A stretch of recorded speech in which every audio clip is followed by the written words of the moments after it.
Tes Mantox adalah tes untuk mendeteksi adanya Mycobacterium tuberculosis pada seseorang yang berisiko tinggi. Indikasi pelaksanaan tes Mantox atau yang disebut dengan tes tuberkulin adalah orang yang pernah kontak dengan penderita TB.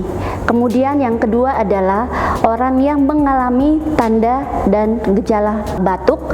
Kemudian yang ketiga adalah seorang anak yang mengalami penyakit imunokompromis.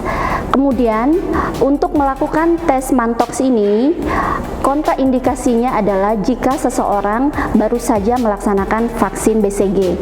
Jadi kita bisa melakukan tes Mantox minimal 1 bulan setelah melakukan vaksin BCG.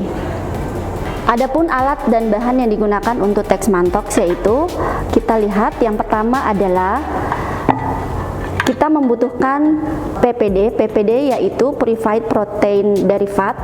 Ini adalah tuberkulin unit yang bisa dosisnya bermacam-macam. Ada yang disebut dengan PDD 23RT, ada yang PDD 232IU, artinya 2 unit tuberkulin. Kemudian yang kedua adalah spuit 1 mili yang kita gunakan atau spuit 1 cc. Kemudian alat selanjutnya adalah alkohol swab untuk desinfeksi sebelum kita melakukan injeksi. Kemudian alat yang ketiga adalah kita menggunakan penggaris untuk melihat luas indurasi yang terjadi setelah melakukan tes Mantox. Bisa menggunakan penggaris seperti ini, bisa juga kita menggunakan alat ukur yang lain yaitu mistar kertas. Kemudian selanjutnya adalah pulpen. Pulpen ini tujuannya untuk memberikan batasan di daerah mana yang akan kita ukur indurasinya. Kemudian alat yang digunakan yang lainnya adalah handscoon steril, dan selanjutnya adalah near bag untuk menyimpan alat-alat yang sudah tidak digunakan.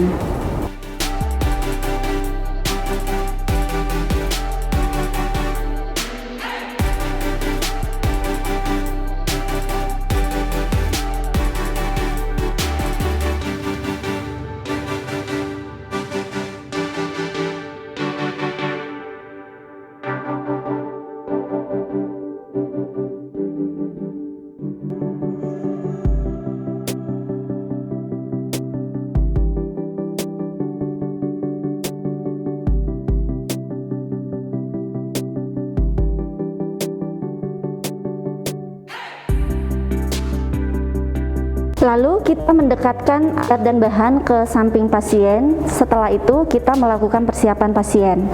Pada persiapan pasien ini kita menutup tirai untuk menjaga privasi, dan kita menjelaskan tujuan prosedur dan langkah-langkah prosedur yang akan dilaksanakan kepada pasien.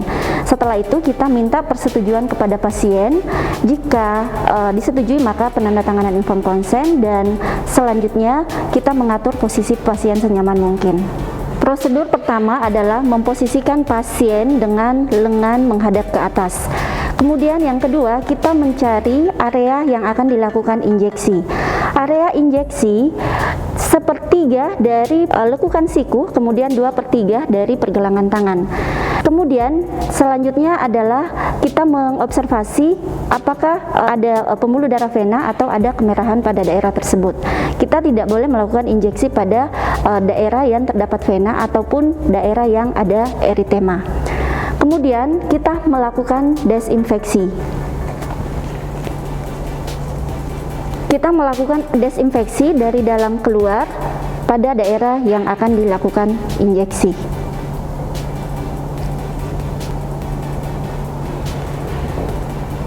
Setelah itu kita mengambil PDD tadi yang akan kita suntikan sebanyak 0,1 cc.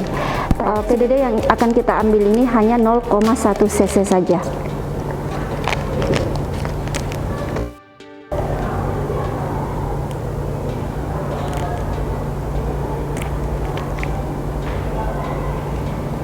Kita mengambil PDD sebanyak 0,1 cc.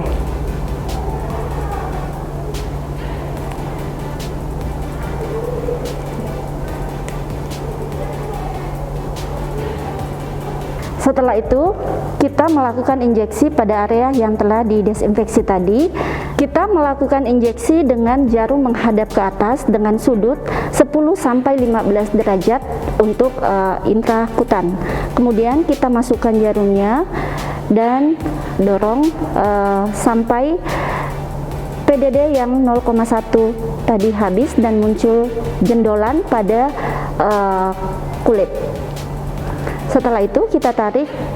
Setelah itu kita melakukan melingkari daerah penusukan dengan menggunakan pulpen. Kemudian di sampingnya kita tuliskan tanggal kita melaksanakan injeksi. Setelah itu kita sampaikan kepada pasien bahwa pemeriksaan ini akan dicek kembali setelah 3 hari atau maksimal 72 jam. Karena hipersensitivitas dari tuberkulin ini akan terjadi 5-6 jam pertama setelah Dexmantox dan hasilnya bisa diobservasi 72 jam setelahnya. Apa yang akan diobservasi pada saat 3 hari kemudian atau 72 jam kemudian, kita akan melihat indurasi yang muncul di sekitar area injeksi. Yang dimaksud dengan indurasi adalah permukaan yang kasar dan tidak terabah nyeri. Jadi bukan kemerahannya ya, tapi kelihatan ada jendolan, permukaan yang kasar, kemudian pada saat dirabah tidak terasa nyeri, dan itulah yang diberikan batas. Kemudian kita menggunakan pulpen kembali. Kalau indurasinya sampai batasnya misalnya di sini, maka kita menandai dengan pulpen kembali. Kemudian indurasi tersebut kita ukur menggunakan mistar atau menggunakan kertas penggaris. Yang dilihat adalah berapa milimeter indurasi yang muncul setelah 72 jam pertama. Kita lihat, kalau misalnya kita menemukan diameternya adalah 0-4 mm, maka itu dianggap Dexmantox negatif. Tetapi kalau diameternya 5-9 mm itu masih diragukan. Dan kalau diameternya lebih atau sama dengan 10 mm, maka disebut dengan Dexmantox positif. Artinya terdapat infeksi Mycobacterium tuberculosis pada pasien tersebut.